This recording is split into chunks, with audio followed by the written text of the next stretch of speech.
चुनाव नतीजों के आने से पहले बीजेपी में जश्न की जबरदस्त तैयारी चल रही है।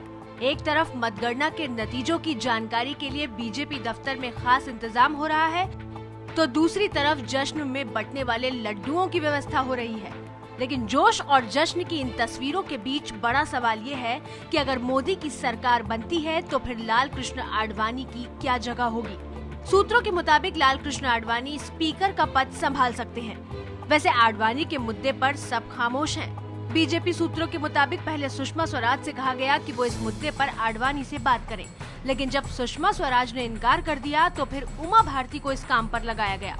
उमा भारती ने सुबह सबसे पहले बीजेपी अध्यक्ष राजनाथ सिंह से मुलाकात की। इसके बाद वो नितिन गडकरी से मिलने उनके घर गयी और फिर वहां से निकलकर लाल कृष्ण आडवाणी के घर गयी। आडवाणी को पार्टी का संदेश पहुंचाने और फिर उनका जवाब लेकर उमा भारती दोबारा गडकरी के घर गयी। लेकिन उमा भारती की इस पूरी कवायद पर कोई कुछ कहने के लिए तैयार नहीं है। पार्टी के अंदर एक लोकतांत्रिक प्रक्रिया है जिसके अंदर सब लोग एक दूसरे से बात करते हैं, उसके आधार पर एक निर्णय बनता है। तो ये स्वाभाविक चीजें चल रही हैं। इसके अंदर कंट्रोवर्सी को कोई ढूंढेगा तो मैं इतना ही कह सकता हूं कि आपको मिलेगी नहीं। दूसरी तरफ मोदी मंत्रिमंडल की संभावित तस्वीर को लेकर भी बीजेपी और आरएसएस में दिन भर मंथन होता रहा। सुबह 10:15 बजे राजनाथ सिंह के घर पर संघ के नेता सुरेश सोनी और 3 संगठन मंत्री रामलाल, सौदान सिंह और वी सतीश मिले।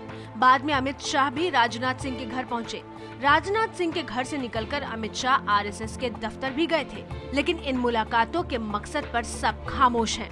पार्टी में काफी खींचातानी चल रही है, आरएसएस का इस पे क्या स्टैंड रहेगा?